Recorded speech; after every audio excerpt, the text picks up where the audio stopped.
आचार हूं, मैं बड़ा आचार हूं। और देखिए, जब विमान सुंदर सुंदर आए ना, सुरे सुंदरी करही कल गाना, सुनते श्रवण छू निधाना, सुनते श्रवण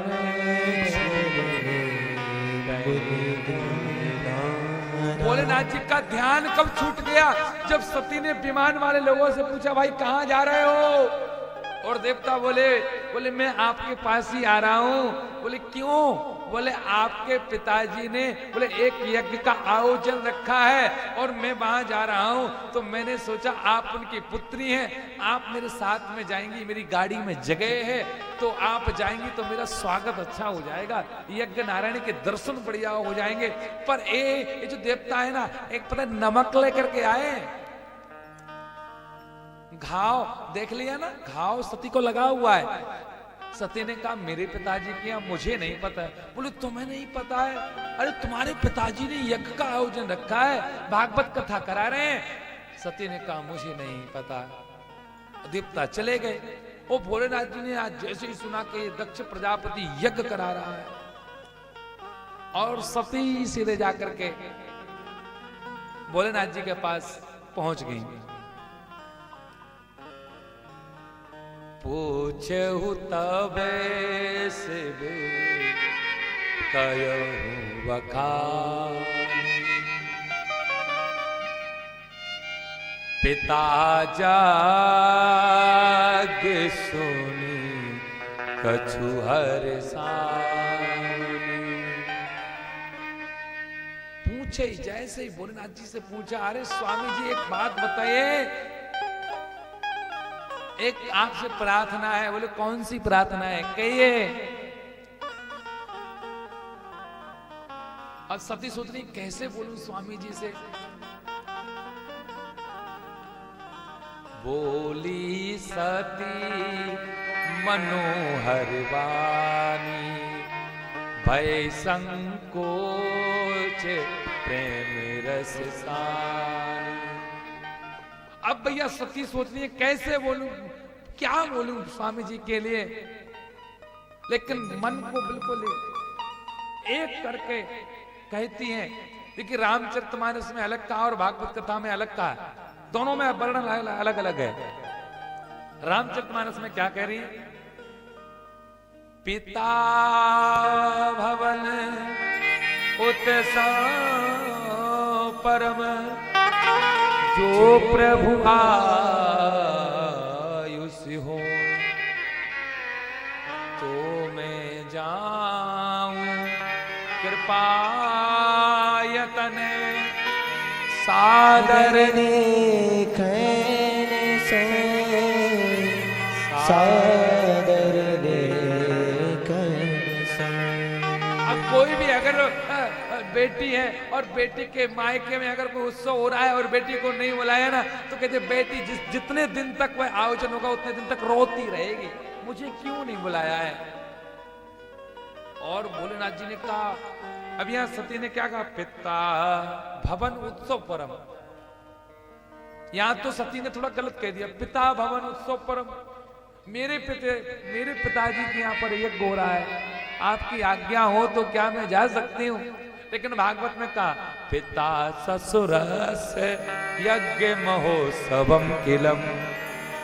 पिता ससुर से, मेरे पिता आपके ससुर के यहाँ पर यज्ञ हो रहा है, अगर आपकी इजाजत है, अगर आप चाहते हैं तो क्या मैं जा सकती हूँ?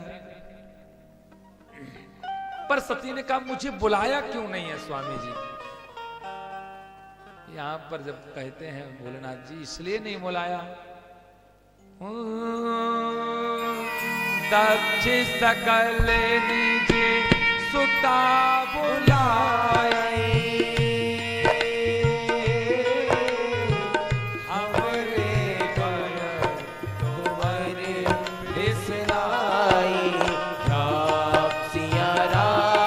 सिया राम जय जय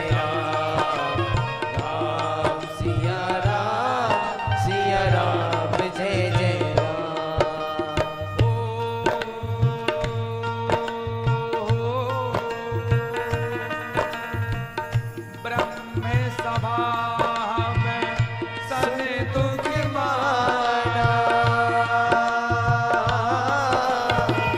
तेहि पे अजब करहि अपमाना। राम सिया राम जय जय राम। राम सिया राम जय जय राम। राम सिया राम जय जय राम। ओ राम सिया राम जय जय राम। राम सिया राम जय जय राम। ओ राम सिया राम जय जय राम। राम सिया राम सिया राम सिया राम राम राम सिया राम राम सिया राम जय जय राम। राम सिया राम जय जय राम। राम सिया राम जय जय राम। दक्ष सकल निज सुता बुलाई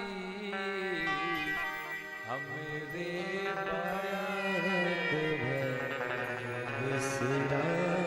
भोलेनाथ जी ने कह दिया मेरे कारण से तुम्हें नहीं बुलाया है।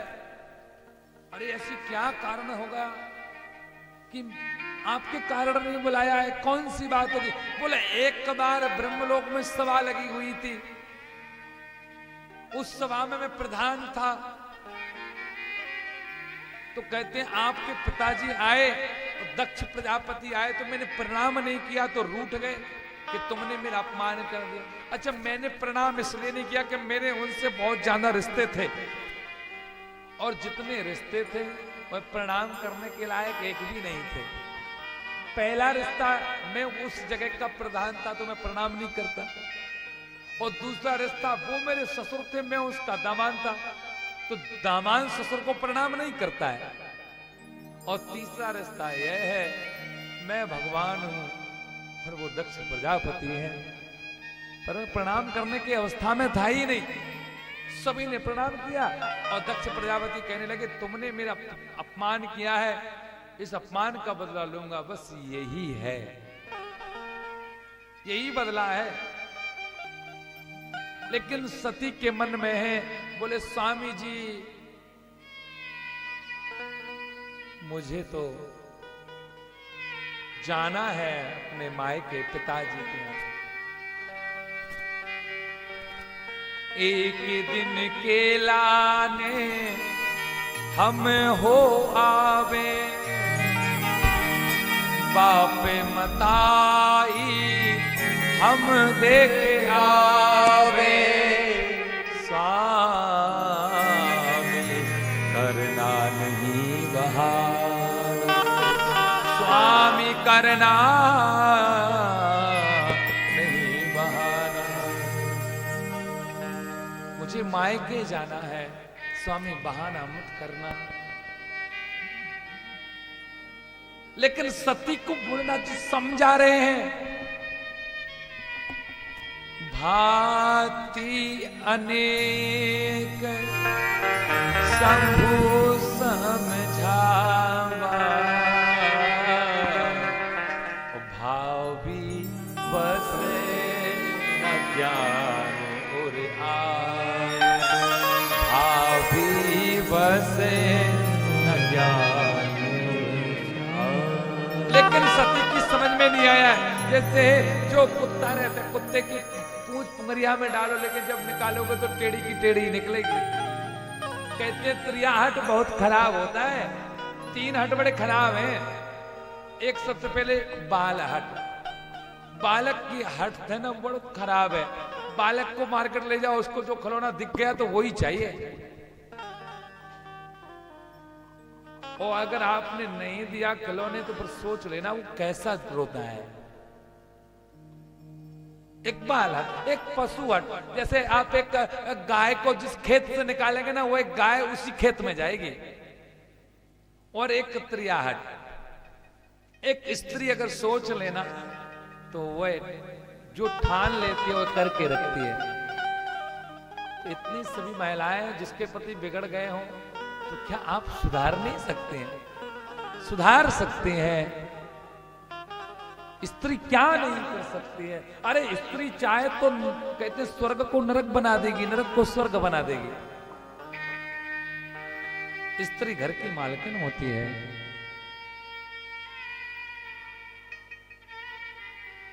बहुत समझाया।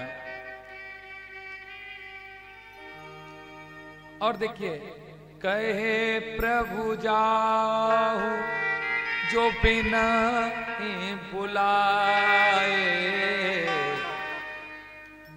नहीं भली बात हमारे भाई, नहीं भली बात हमारे भाई।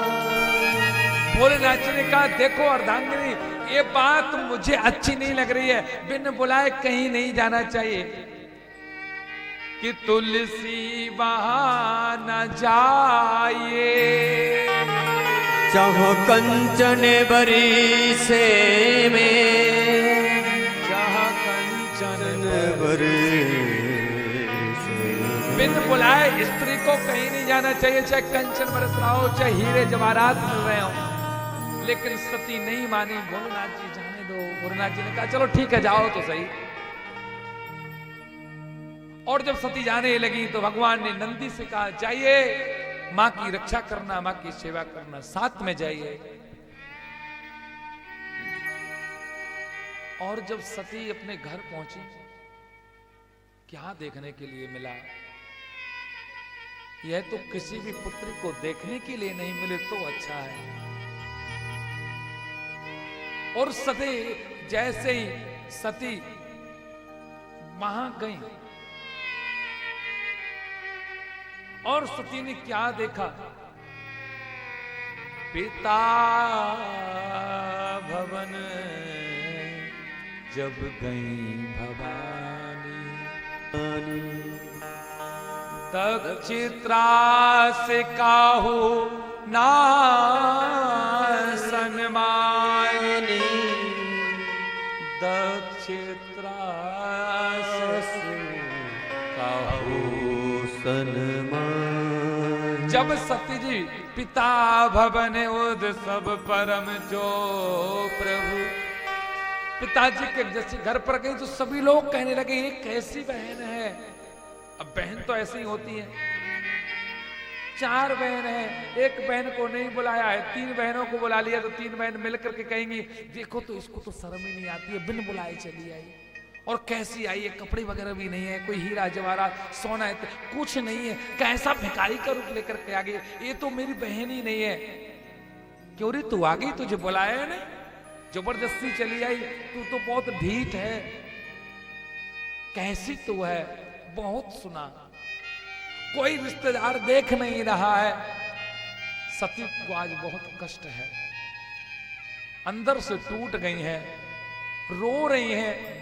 लेकिन वहां पर एक व्यक्ति मिला जिसने सती का सम्मान किया, और वो और भला और कौन हो सकता है, वो तो सिर्फ मां ही हो सकती है। मां के जैसा दिल इस दुनिया में और किसी का नहीं है। सादर भलाई मिली माता, भगनी मिली बहुत मुस्काता, भगिनी मिली बहुत मुस्काता। एक माँ मिली, चल बेटी देखिए आइए बेटी, जो खास हुए उसको निमंत्रण देना हम भूल जावे, इसमें बुरा मत मानिए। बेटी को आंचल से लगा लिया।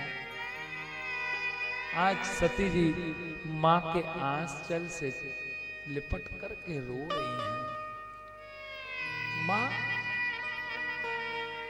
मेरी क्या गलती थी जो मुझे पिताजी ने मुझे निमंत्रण नहीं दिया। माँ मुझे नहीं बुलाती तो कुछ बात नहीं, मेरे स्वामी का अपमान तो नहीं करते। इस शरीर को अब जीने का अधिकार नहीं है, ये शरीर अब मर जाना चाहता है। ये शरीर किस काम का, जिस शरीर ने अपने पति की बुराई को सुन रही है। पति के अपमान को देख रही है। मां, अब तो मुझे ऐसा लगता है इस शरीर को छोड़ देना चाहिए। मां, सही बात कही है ना, लोग कहते हैं, इंसान कहते हैं। और जब सती की मां रोने लगी, सती कहती है, मां मत रोइए, मत रो मैया, क्यों रोती है, बेटी पराया धन होती है, बेटी पराया धन होती है। धनी की हो या निर्धन की, बेटी पराया धन होती है, बेटी पराया धन होती है। मां मत रोइए, बेटी तो पराया धनी है, उसका जन्म हुआ और वह पराया धन है। लेकिन मां तुम मत रोइए, जब बेटी अपने घर से विदा लेती है, मां से एक ही बात कहती है, मां तुम मुझे धन देना या मत देना कोई मतलब नहीं है मुझे, पर मां मुझे सम्मान चाहिए, मुझे बुलाते रहना मां। एक बात बताएं, एक पत्नी को मांगने का अधिकार किससे है? पत्नी को मांगने का अधिकार सिर्फ अपने पति से है और किसी से नहीं है। वैसे ही भक्त को भी मांगने का अधिकार संसार के लोगों से नहीं है। भक्त को तो मांगने का अधिकार सिर्फ मेरे ठाकुर से है और किसी से नहीं है।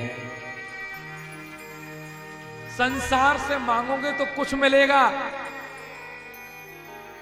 और संसार तो वैसे ही पहले से विकारी है, और भगवान से भी कभी मांगना नहीं चाहिए। मैं अगर मांगू तुझसे पर तुम न देना मुझे,